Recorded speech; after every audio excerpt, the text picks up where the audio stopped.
सुरभिशरणं सुरभिशरणं सुरभिशरणं सुरभिशरणं हरिशरणं हरिशरणं हरिशरणं हरिशरणं।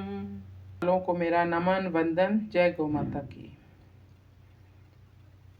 सबसे पहले मेरे चैनल को सब्सक्राइब कर लें और कमेंट बॉक्स में जय गौ माता लिखें। और गौ माता राष्ट्र माता जल्दी से जल्दी हो और गौवध इस धरा पर नहीं होना चाहिए, ये कलंक मिटना चाहिए। इस बात से कितने लोग सहमत हैं वो भी कमेंट बॉक्स में ज़रूर लिखें। गौ कथा सुनने वालों को मेरा नमन वंदन। जय गौ माता। पूज्य गौ माता के विराट, स्थूल और सूक्ष्म स्वरूप का शास्त्रों में विस्तृत वर्णन दिया गया है, बहुत कुछ लिखा गया है। ये जो गौ पूजन, गौ वात्सल्य, पंचगव्य के रूप में गौगव्य हमें प्राप्त हो रहे हैं, ये गौ माता का स्थूल स्वरूप है। स्थूल होते हुए भी ये चिन्मय है। इसमें रजोगुण तमोगुण का लेश मात्र भी नहीं है। अगर गौ के श्री विग्रह में लेश मात्र भी रजोगुण या तमोगुण होता तो उनके गोमय और गोमूत्र शुद्ध एवं पवित्र और पूजनीय नहीं होते। हमारे धार्मिक अनुष्ठानों में उनका प्रयोग नहीं होता। थोड़ा सा भी जैसे जगत हित का संकल्प संतों में रहता है, धर्म की स्थापना का संकल्प बहुत से अवतारों में रहता है, तो इस थोड़े से रजोगुण के कारण उनके शरीर से निःसृत मल और मूत्र पवित्र नहीं होते। गौ माता में तो थोड़ा सा भी रंच मात्र भी रजोगुण नहीं है, इसलिए उनके शरीर, उनके श्रीअंग से निकला हुआ श्वास प्रश्वास को भी हमारे धर्म शास्त्रों ने निरांजन कहा है। निरांजन का मतलब होता है पवित्र जीवनी शक्ति। रजोगुण और तमोगुण से रहित सज्जनों, गौ माता का दूसरा विराट स्वरूप प्रकृति है, ये जहाँ पर हम रह रहे हैं। ये जो धरती हम देख रहे हैं ये स्थूल विग्रह है गौ माता की, ये बहन है। धेनु और धरती ये दोनों सगी बहनें हैं और एक दूसरे की पूरक हैं। इन दोनों की माँ आदिशक्ति सुरभि गौ माता है। धेनु धरती के बिना नहीं रह सकती और धरती धेनु के बिना नहीं रह सकती, एक दूसरे की आश्रित हैं। धेनु के बिना धरती बांझ और विषैली हो जाती है और धरती के बिना धेनु निराश्रित हो जाती है। धरती को हमें जीवित रखना है, सजीव रखना है, प्राणवान रखना है, विष मुक्त रखना है, तो बहुत ज़्यादा गौ माताओं की हमें इस धरा पर ज़रूरत है, आवश्यकता है। और धेनु की खुलकर सेवा करनी होगी तो उसके लिए विस्तृत भूमि चाहिए। जैसे कम पैसे वाले गौपालक बिना दूध वाली गौ माता को निराश्रित छोड़ देते हैं। जब तक तो गौ माता दूध देती है तब तक तो ग्वाला अच्छे से पाल लेता उसको, लेकिन जैसे दूध देना छोड़ दिया और वो बूढ़ी हो गई तो उसको घर से निकाल देते हैं। फिर खुली घूमने वाली गौ माताओं के लिए गौशालाएं बना रहे हैं।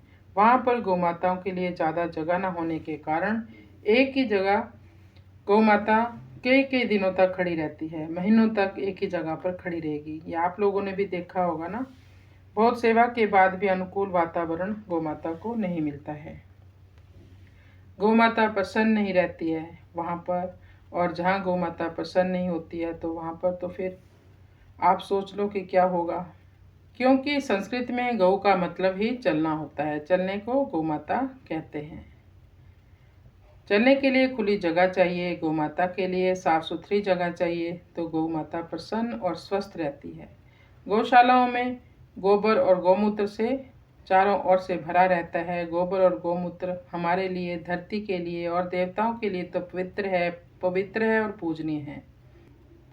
गौशालाओं में गोबर और गौमूत्र से चारों ओर से भरा रहता है। गोबर और गौमूत्र हमारे लिए, धरती के लिए और देवताओं के लिए तो पवित्र है, परंतु गोवंश के लिए तो उनका मल ही है ना, इसलिए गौशालाओं में 3-3 बार सफाई होनी चाहिए। फिर भी बहुत सी गौशालाओं में एक बार भी सफाई नहीं होती, वहाँ पर गोबर नहीं उठाया जाता। कई जगह तो कई दिनों बाद ट्रैक्टर से खींचकर सफाई करवाई जाती है।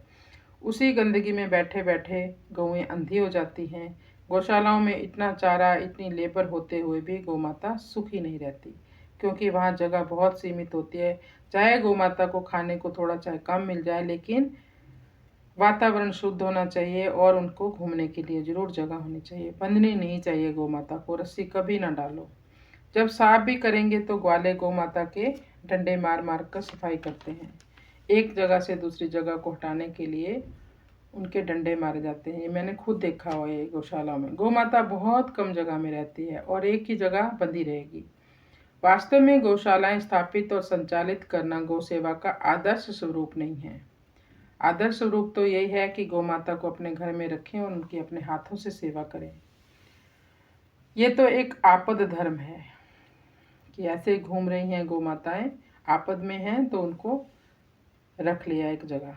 जैसे कोई कपूत अपने माता पिता को वृद्धाश्रम छोड़ देता है। असली वृद्धाश्रम माता पिता का घर नहीं है, उनका स्थान नहीं है। वृद्धों के लिए या तो वानप्रस्थ आश्रम होता है या पुत्र उनकी अपने हाथों से सेवा करे, ये स्थान है उनका।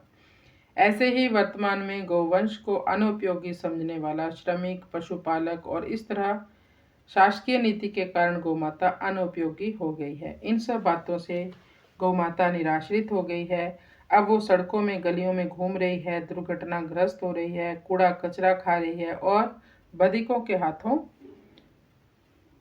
पकड़ी जा रही है। इन कष्टों से बचाने के लिए गौशालाएं खोली जा रही हैं। कम से कम इन कष्टों से तो गौवंश बचेगा। इसलिए धर्मात्मा समाज, संत, गौ प्रेमी जन गौशालाएं संचालित कर रहे हैं। कई जगहों पर तो गौशालाओं में बहुत अच्छे से सेवा हो रही है, जिनके पास बहुत ज़्यादा खुली जगह होती है। हमारे बुजुर्गों ने वैदिक काल से ही विस्तृत भाग गौ माताओं के लिए आरक्षित कर दिया था, छोड़ दिया था। 3 भाग गौ माताओं के लिए भूमि है और चौथा भाग मानव के लिए है। वन, जंगल, गोचर, नदियों के तटबंध, ये सारी भूमि गौ माता की है और ये वैदिक काल से गौ माता के लिए आरक्षित थी। गोचर भूमि, गोचर भूमि पर घर बन गए, सारे तरह के पशु वहाँ रहने लग गए। गौ भूमि जो हमारे बुजुर्गों ने वैदिक काल से छोड़ रखी थी, उनका भाव अद्भुत था। ये प्राणी मात्र के लिए अक्षय व्रत, सदाव्रत क्षेत्र है जहाँ सारे प्राणी विश्राम पाते हैं। ये सदाव्रत हजारों हजारों वर्षों तक चले। उसे तुर्क, मुगल, पठान नष्ट नहीं कर पाए। दुर्भाग्य से स्वाधीन भारत के बेसमझ शासकों ने गौभूमि को बहुत बड़ी हानि पहुंचाई है, उन पर अतिक्रमण कर लिया। उसके भयंकर पाप इस देश को लगे हुए हैं, क्योंकि गौवध के बराबर गौभूमि नाश करने का पाप है। एक हल चलाने जितनी भी, यानी 1 फुट भी जमीन अगर किसी के कब्जे में है, किसी ने दबा रखी है, वो गौ हत्या के समान पापी है। ऐसे इंसान का मुख देखना शास्त्रों में निषेध है। गाय नहीं होगी तो धरती को भोजन नहीं मिलेगा। धरती रोगी हो जाएगी। धरती की अनेक संतानें लुप्त हो जाएंगी। धरती में असंख्य संतानें हैं। एक एक योनि में 21 लाख योनियां हैं, एक एक भाग में। इसके 4 विभाग कर रखे हैं, सब में 21 लाख योनियां हैं। जैसे सबसे पहली है जरायुज। जरायुज में मनुष्य जैसे हम लोग रहते हैं, हम 21 लाख योनियां हमारे में भी। दूसरा है अंडज, अंडे के रूप में जो जीव हैं, उसमें भी 21 लाख। स्वेदज में जो कीचड़ में जीव रहते हैं, वो भी 21 लाख योनियों के हैं। उद्भिज, पौधे, वनस्पति, ये सब धरती पर जो रह रहे हैं, ये धरती माँ की संतानें हैं। धरती इन संतानों को तभी धारण कर सकती है, पालन पोषण कर सकती है उनका, जब धरती माँ को भोजन मिलेगा। धरती माँ का भोजन क्या है? गाय का गोमय और गोमूत्र। धेनु और धरती को स्वस्थ रहने के लिए एक दूसरे की अत्यंत आवश्यकता है। विराट स्वरूप में क्या क्या आ गया? विराट स्वरूप में गौमाता का जल, अग्नि, वायु, आकाश, सूर्य, चंद्र। आध्यात्मिक स्वरूपा गौमाता का वो है जिसमें सारी सृष्टियां उत्पन्न हुई हैं। आदिशक्ति सुरभि गौमाता है। सुरभि गौमाता के दूध से असंख्य क्षीर समुद्र बनते हैं। प्रत्येक क्षीर समुद्र में भगवान विष्णु प्रकट होते हैं। भगवान विष्णु की नाभि से भगवान ब्रह्मा, श्रीमन नारायण नारायण नारायण। अरे मेरे आत्मीय जनों, गाय को पशु मानने वालों, रावण ने भी गाय को पशु और गंगा को साधारण नदी समझने की भूल की थी। यही एक भूल रावण के पतन का कारण बन गई। तो आप भी ये गलती मत करो। गाय को राष्ट्रमाता बनाओ, गाय को सिरमौर बनाओ अपना। गाय ही मेरा तो गाय ही जीवन है। हे प्रभु, जब भी मेरे प्राण निकले तो गौ माता के चरणों में ही निकले। हे प्रभु, मेरी अंतिम इच्छा है ये। जय श्री कृष्ण।